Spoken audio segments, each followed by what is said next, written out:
What are you trying to say?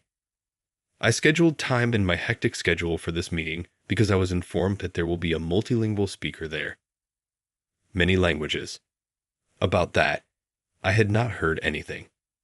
Was something incorrect? Mr. Irving was giving a presentation in English, and this was an important business meeting for the future of the company. One of the guests then began conversing in Mandarin. Chinese was not what we had expected, for sure. Is that false information? Wouldn't you stop at nothing to arrange this meeting? It's a trust issue here. There's been a misunderstanding. I was panicking much like Mr. Irving. I had to express myself. I got to my feet and spoke louder. Wait a moment. I'll respond. Naturally, everyone in the room looked at me. Now there was no going back. The greatest moan of my life began with this. My name is George. I'm 23 years old and looking for work right now. My health was destroyed by the corporation I worked for as a recent graduate, which put profit ahead of the welfare of its employees. I was forced to leave. I was raised in a single-parent home and began working immediately after high school since I couldn't afford to attend college. I had no alternative but to quit my job, even though I worked very hard to repay my mother for raising me alone. It's difficult for recent high school grads to get jobs. If I were by myself, I wouldn't give a damn about the work, but I want to help this person. Today I had another interview, but they looked at me skeptically when I mentioned my academic background and past health problems. I sighed as I opened my planner and saw all of the interview appointments. I need to start working shortly. Encouraging my mother's life appeared like a far-off dream. As I got off at the station in the downtown area, I saw someone leaning against one of the building walls. Did the individual feel ill? Some passed by, but none stopped to provide assistance. My mother always told me to be a compassionate person who lends a helping hand to people who are in need. I immediately knelt down by the person. Do you feel sick at all? Do I need to dial an ambulance? Sweat was trickling down her temples as she clasped a handkerchief to her mouth. I was shocked to see how stunning the woman was. She was only a little older than I was. She was most likely at work because she was dressed in a suit. She squinted her eyes and peered back at me. Yes, I'm fine. Just a little dizzy. You don't appear well. Come sit with me on that bench. Are you able to move? In the station square, I assisted her in finding a bench. I gave her a bottle of water that I had purchased from a nearby vending machine. Are you sure you don't need an ambulance? Yes, this happens often, so I'll be fine after a little rest. Is this a common occurrence? This is not the way you should be working outside. What happens if anything major occurs? Kindly look after yourself more. I quickly felt bad for saying that in a hurry. I used to tell my mother, take care of yourself. She put her own health last while working nonstop for me. She used to add, I want to make sure you have plenty to eat, despite the fact that her anemia and overwork usually left her immobile. My mother is the most important person in my life, so I wouldn't be content even if we could afford to eat nicely every day. That's the reason I detested those who overexerted themselves. Well, I guess I can't really talk since I wrecked my own health at my last job. The woman, who appeared much better, laughed and said, I never expected to be lectured. I'm sorry for being rude. Crude? I take it you were concerned about me. I'm grateful. And for also supporting me. No, I'm just glad you're feeling better. My recruitment bag, which I had sloppily set down at the end of the bench, fell down at that very moment. I had taken out my wallet and hadn't closed it properly, so the contents spilt out. There were documents strewn all over the woman's feet, and she began to gather them up with her soft hands. Oh, I'm sorry for making you pick those up.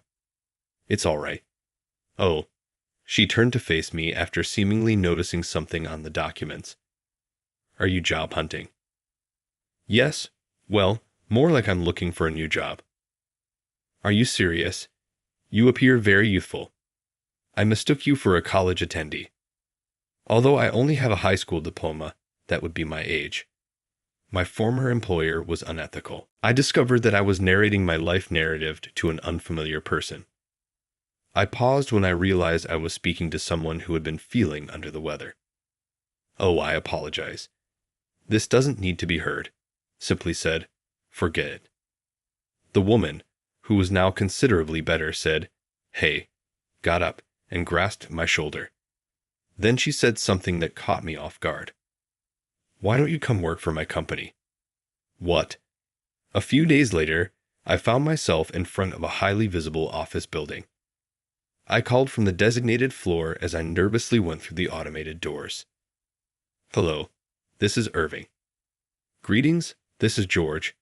I just got here." "I appreciate you calling. I'll come pick you up." Soon afterward, the woman from the previous day emerged from behind the front desk. Ashley Irving is her name. I'm standing in front of the president of the hotel management firm, which is her. I was shocked when, after assisting her at the station, she somehow scouted me and gave me her business card. Hotel management is a specialty of the Irving Group. They used to manage business hotels, but these days they serve a variety of customers, including both domestic and foreign travelers. Why would they be interested in me? Too wonderful to be true, it seemed. Seeing Miss Irving's face emerge from the main office confirmed my suspicions that it might be a hoax, whether I wanted to or not. I'm really appreciative to Miss Irving for hiring someone like me, who had to quit a firm due to health concerns and lacked major qualifications. I'll give this company my all. Now, Miss Irving is someone I owe a great deal to in addition to my mother. I promise myself that I will not give up, regardless of what occurs. Yes, even if my coworkers don't think highly of me as a mid-career hire with only a high school education. Crying and oblique remarks about my strange behavior started to happen on a daily basis. With so many people from elite universities in the Irving Group, it's likely surprising that there's a recent high school graduate sharing an office with them. Actually, there aren't any new graduate jobs available to recent high school grads. The only reason I was employed mid-career was because I had prior work experience. However, most mid-career hires at this organization want to grow in their positions. Nobody else could relate to my circumstances. My lack of an exceptional academic background and a clear path for career progression must have made me an unwanted presence to the other employees. It makes sense that people would ask, why someone like him? "George, were you truly too impoverished to attend college?" "Yes, exactly. You ought to have applied for scholarships or anything like. I was eager to get to work as soon as possible." "That much. For your parents to subject you to that, they must be awful." When they spoke of my mother, I felt a wave of rage, but I knew better than to yell. They could only say that since they knew nothing about my mother. I'd reminded myself not to be bothered by it. Unlike my prior employer, this one didn't overwork its employees beyond laws or deny them time off, even if I was ridiculed every day. I had a lot of luck. I couldn't afford to give up because those around me couldn't understand me. Yet, employing a recent high school graduate when the business is highly valuable. How is M. Irving feeling? Well, she's only the president for now. I'd inclined my head, bewildered at the contempt shown by my senior colleagues. "Well, by transitory, what do you mean? Have you not heard? Her father served as president until 6 months ago, at which point he unexpectedly became ill, forcing M. Irving to assume the role of second president." "I see. She hasn't developed into a fully fledged professional and is still learning how to manage the business. How soon will she be removed?" "She is therefore regarded as temporary." The older people laughed a lot among themselves. The staff still didn't trust Miss Irving enough to refrain from making comments like these. It was an emergency, so it was not surprising. I thought back to my initial encounter with Miss Irving. She maintained she was okay, even though it was obvious she felt ill. Maybe the strain and her present situation were making her feel unwell. I would have been devastated much sooner if it had been me. Peace was something I hoped she would find, but it didn't seem likely. I pondered whether I might be of any assistance. Well, then she's going to be replaced as president pretty soon, added a senior who had been listening in on our talk. There it is, after all, a legitimate presidential contender. The real contender, Daniel. Look, that's that manager over there. My senior subtly gestured to a man worker who was having a friendly conversation with his colleagues. He looked like he was in his early 40s. He was young and powerful. Everyone believed Daniel would take over as president before the outgoing president announced his resignation. He was raised for this position since he was a small boy, and his father is also an entrepreneur. Since he is a talented and well-respected individual, everyone assumed he would be the future president. Daniel has the ability to seize any chance that arises. However, everyone claims that because it was so abrupt, the president gave the position to his dependable daughter. Although it's unclear exactly what the outgoing president had in mind, it appears that everyone believed Daniel should be the next in line. It makes sense that they would be resentful of Miss Irving, given how their hopes were disappointed. It's undoubtedly enhanced by the fact that they were peers. M. Irving made assumptions that were unjustified in her criticism, and I questioned how she felt about her work. George, after a month of employment, how is the company doing? M. Irving gave me a call. Since she had personally scouted me, she was probably worried about me. I understand the content of the work. Everyone is still supporting me, but there aren't any serious problems. I didn't tell her that I actually have interpersonal issues so as not to concern her unnecessarily. I did not want to increase her anxiety. I'm glad to hear that. We frequently work with clients from other countries, so I was concerned about the English part. Since I've been learning English, there isn't much of a problem right now. That's helpful to know. I was worried because I found English to be difficult as well. I've always been pushed to learn languages by my mother. It will be crucial in the future, she remarked. It sounds like your mother is an amazing woman. Yes, however, I find it difficult to understand specialized words and commercial English. Everyone initially finds that difficult. Hang in there. It's simply a matter of getting used to it. After all, you work here for us. Certainly. Miss Irving gave a kind grin. George, you're truly inspiring. Are you serious? Indeed. Oh, and I don't think I ever explained to you why I was scouting you. You did mention my excitement and charisma.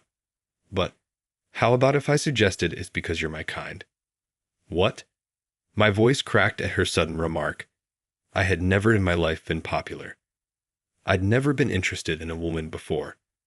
Well, I'm an adult. I thought she was kidding, right? I'll see you later, as I have a meeting now. M. Irving left the office, leaving me dazed. Her comment came so suddenly that my heart was racing. Was she teasing me in any way? It didn't feel horrible, though. After I became proficient in the specialized English, things went more smoothly with my work. I produced documentation in English and effectively conducted negotiations with clients from around the world. I started to like my work, and although it was a new sector to me, I soon developed a strong passion for it. Even the senior staff members who had laughed at me at first because I was a high school graduate started to appreciate my work. You really are quite competent. It had gotten much simpler to work here than when I had initially joined, even if I still heard comments here and there about only being a high school graduate. I didn't know how to react to the compliments from Kevin, the boss of the department. At my prior job, I had never received appreciation or was taken for granted. Should I accept that I still had a lot to learn, or should I be happy about it? This is the kind of situation where you should feel happy. I felt a touch on my shoulder and heard Miss Irving's voice. Suddenly, she was standing next to me. I felt the heat rising on my face from the unexpected touch, but she was merely supporting her subordinate. Was it not apparent to her how beautiful she was? Miss Irving, you looked like you were scolded when you were being praised, so I was surprised.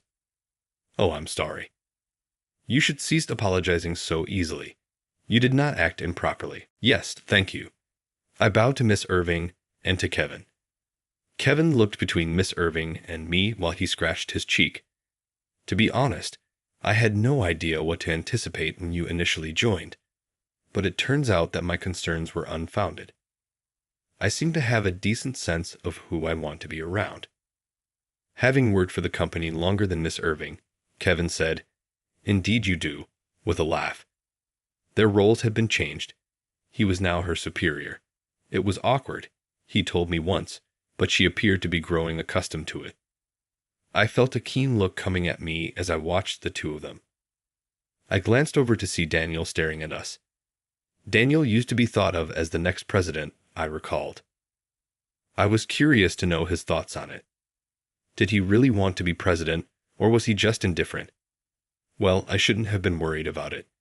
It was already chosen who will be the current president. Everyone was finally acknowledging Miss Irving's efforts. The situation would not change at this point. Since we worked in different divisions, I had never spoken with Daniel directly, so I was taken aback when he contacted me one day. It dealt with a significant issue. "George, I'd like you to help me with a project." Me? Being able to help someone from a different department is something I could never have imagined doing, especially after only a few months. However, because Miss Irving had brought me in, I wanted to help her as much as I could. "I am aware of you. I take it that Miss Irving's connections got you the job? You've been putting in a lot of effort and getting results, even if you're only a high school graduate. You seem like a capable worker to me, one who can work well under duress. Please lend your support to the next commercial negotiations." It surprised me. I had no idea Daniel had been observing my work. Sometimes I thought he was glaring at me, but maybe that was all in my head. Of course, I'd be glad to lend a hand however I can. Please lead the way for me. Daniel gave me a kind smile as I bowed deeply. You seem so sincere. Okay, let's work together on this. He gave me a few paperwork. I was in charge of taking meeting minutes in English, taking pictures of the presentation, and summarizing the materials for booklets. In order to prepare the pamphlets, I began by going over the following documents: the clients, the estimated project expenses, the staff involved, and the nations. This project's magnitude and sheer amount of intricacies were unmatched by anything I had ever worked on. I was so anxious about getting ready for this. Miss Irving was at the meeting in addition to Daniel and me. Miss Irving was the company's face, and she needed to be present even if Daniel would be in charge of the discussions. The significance of this meeting just made me feel more anxious. On the other hand, it was a fantastic chance to directly support Miss Irving's work. I painstakingly rewrote the booklets several times, getting input from various staff members until they were flawless. The meeting day finally arrived. I was waiting outside the client's office when Miss Irving and Daniel showed up. Daniel, though, appeared awfully ill. His forehead was furrowed, his face was pallid, and he appeared shaky on his feet. "How are you doing, Daniel?" "What's wrong, Daniel?" "To be honest, I've been experiencing vertigo and chills since this morning. However, I don't have a temperature." "That is very grave. It would have been better if you had called. It's my negotiation, so I couldn't miss it. I'm not going to allow you to lead in this situation. I will carry out the bargaining. You ought to get some rest." "I'm sorry." Miss Irving received his notes from Daniel. "These are my notes. Sorry for the inconvenience. It's not at all difficult. We support one another when we are in need. I'm grateful, George. I'm depending on your help." Yes, Daniel's commitment made me think of my mother. I decided to give it my all for him. Daniel was waiting in a cafe nearby. Though it would have been better if he had gone home, he was too anxious about the meeting to get any sleep. We had to try our hardest to calm Daniel's fears. Although Miss Irving was highly excellent at speech, she had won school speech contests. Therefore, the presentation would be in English. She could manage it nearly as well as a Japanese presentation. I was prepared to take minutes when Miss Irving started the bargaining. Miss Irving spoke in English with clarity and fluency as soon as the meeting got underway. Someone held up their hand halfway through. It was a query. When Miss Irving motioned for them to continue, we were taken aback.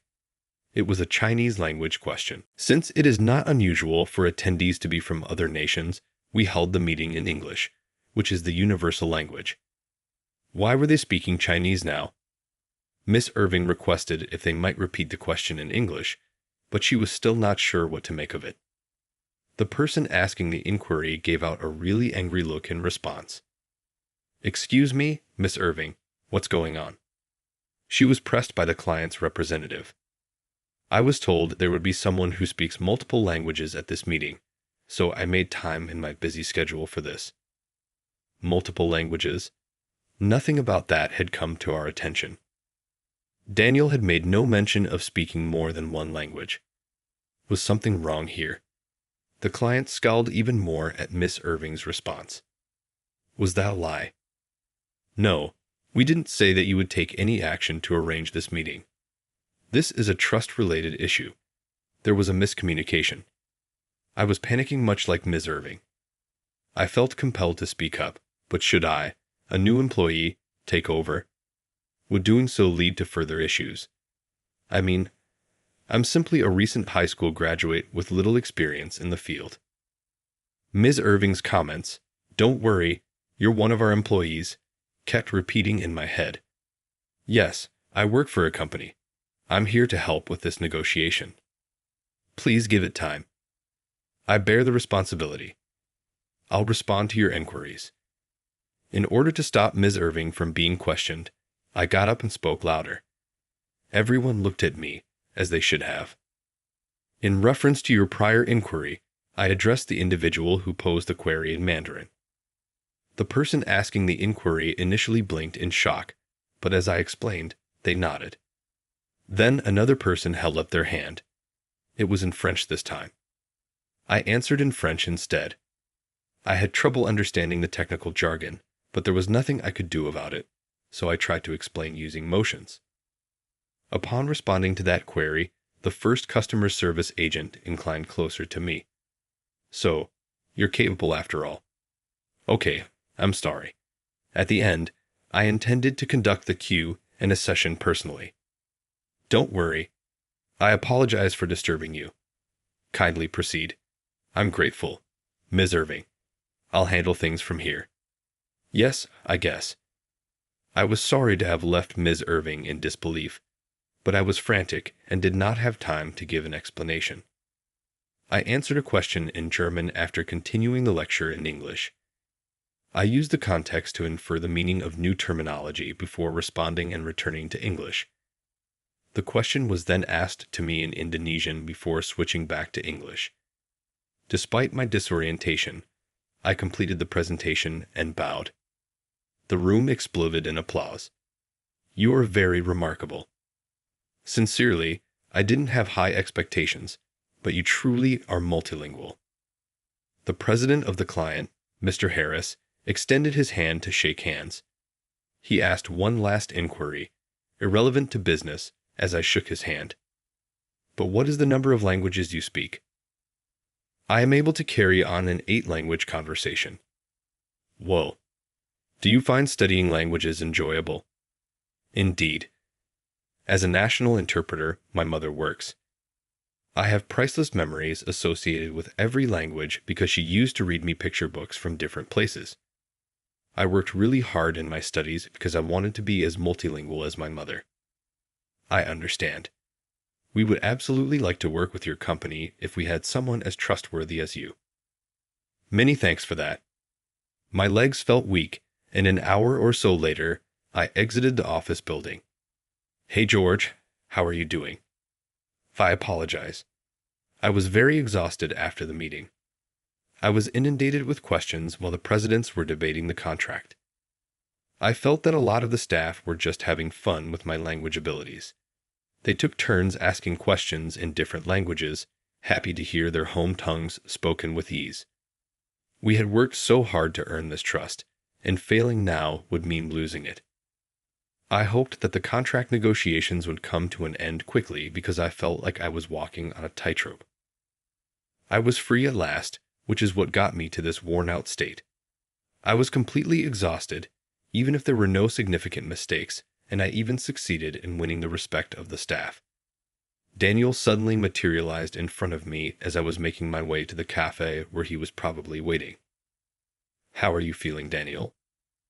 "More importantly, the deal didn't seem to go well based on your condition, right?" Daniel appeared to misunderstand and shrugged his shoulders in disappointment when he saw how tired I was. "George, even though I trusted you to help me, this is what happened. So disheartening.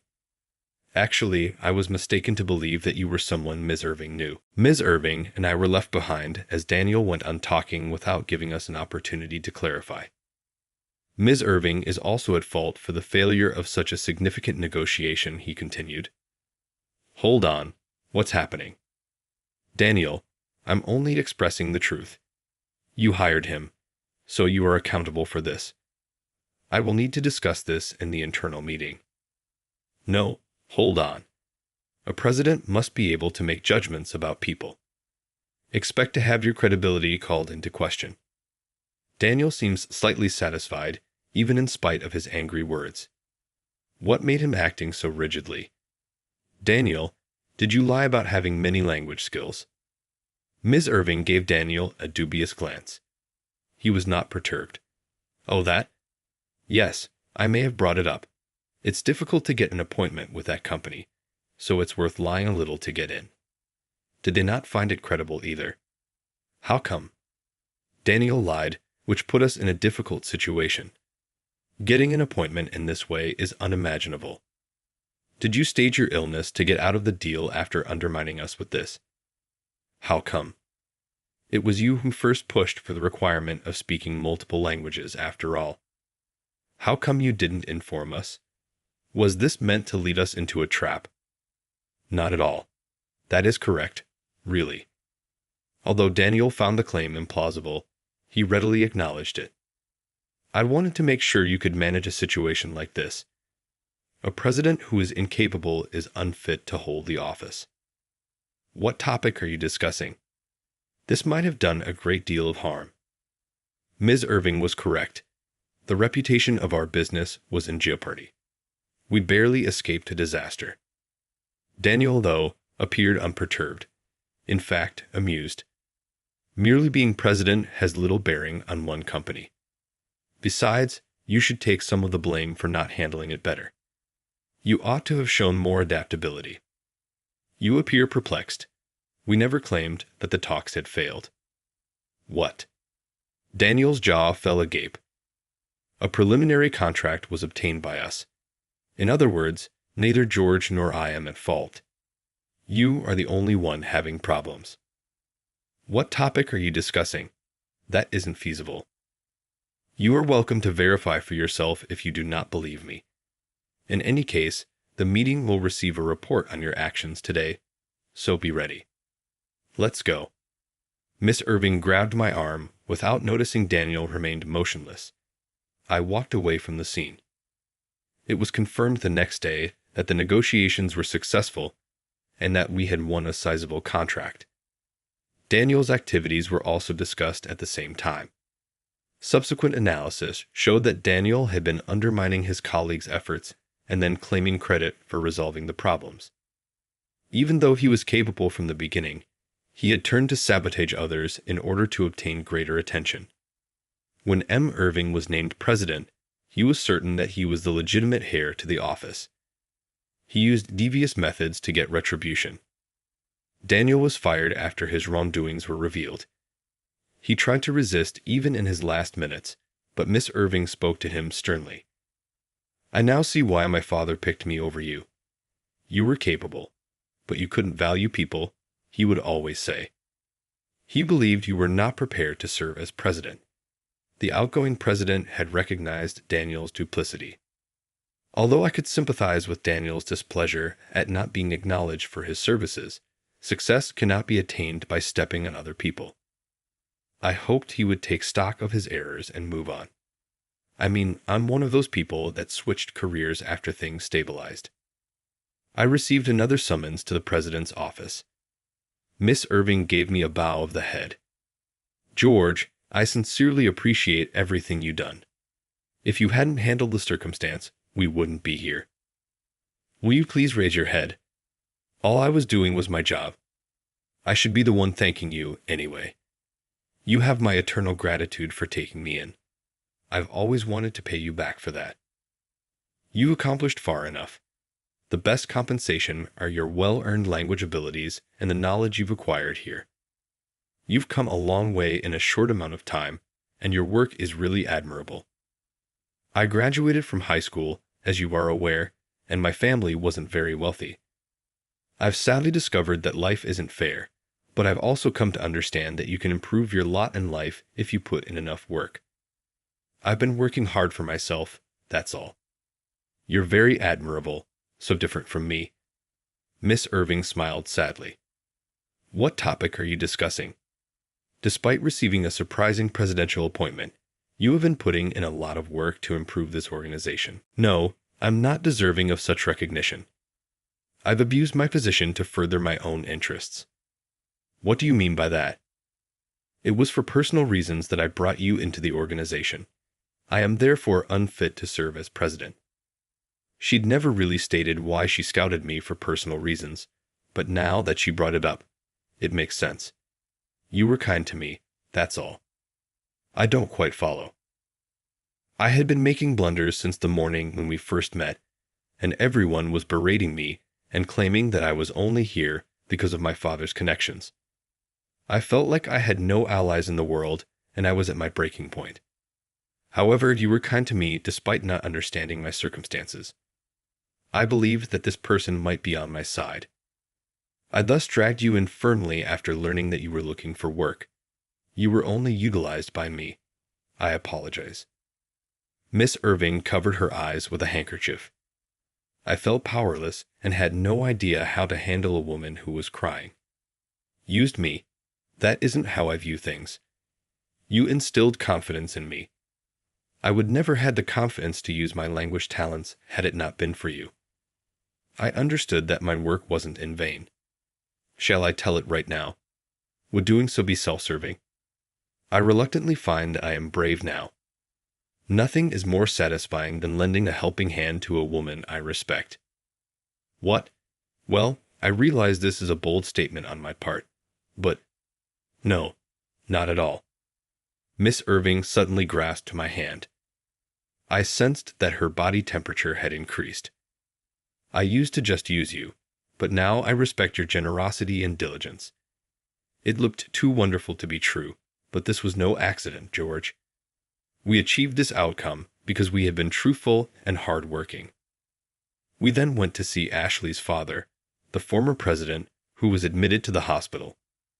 Ashley's father had become chairman after he had resigned as president, and we told him about the internal problems and the negotiation's success. We also discussed our friendship with him. A decent person for Ashley. As her father, I'm relieved that she was simply concerned with her career. Don't say unnecessary things. It was sweet to watch their father and daughter bond. All of a sudden, it occurred to me that Ashley would enjoy getting to know my mother. I have to start studying management so that I can help Ashley more going forward. These days, my life is about more than just getting money. I consider myself lucky to have the ability to improve my quality of life. It's been said that learning is a lifelong journey. Nothing that is learned is ever wasted. I wish to continue studying a great deal of things in light of that lesson.